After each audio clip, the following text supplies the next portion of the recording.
এই তরমুজটা আমি আগে কখনো কিন্তু খাইনি। আমরা অনেকে বলি না যে ভাই বোনের বাসা পাশাপাশি হলে, বাপের বাড়ি পাশাপাশি হলে কোনো আদর যত্ন থাকে না। হয়তো আমাদের অনেকের সেটা কিন্তু ভুল ধারণা। কেন জানেন? কারণ আমাদের দুই বোনের বাসা কিন্তু পাশাপাশি। রাস্তার এই পার আমার বাসা, রাস্তার ওই পার কিন্তু আমার ওই বোনের বাসা।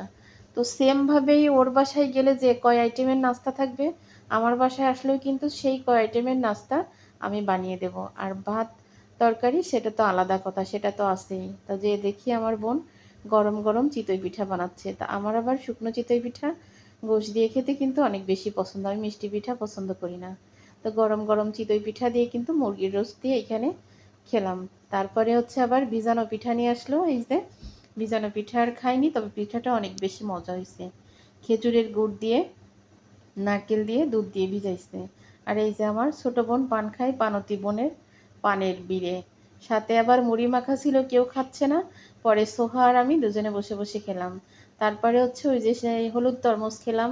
তারপরে সাম্মাম কাটিছে, ওইটা খেলাম। মানে সন্ধ্যায় অনেক রকমের নাস্তা ছিল কিন্তু। আসলে আমরা বোনরা যখন সব এক জায়গা হই না, ওইখানে মনে হয় কি অনেক শান্তি।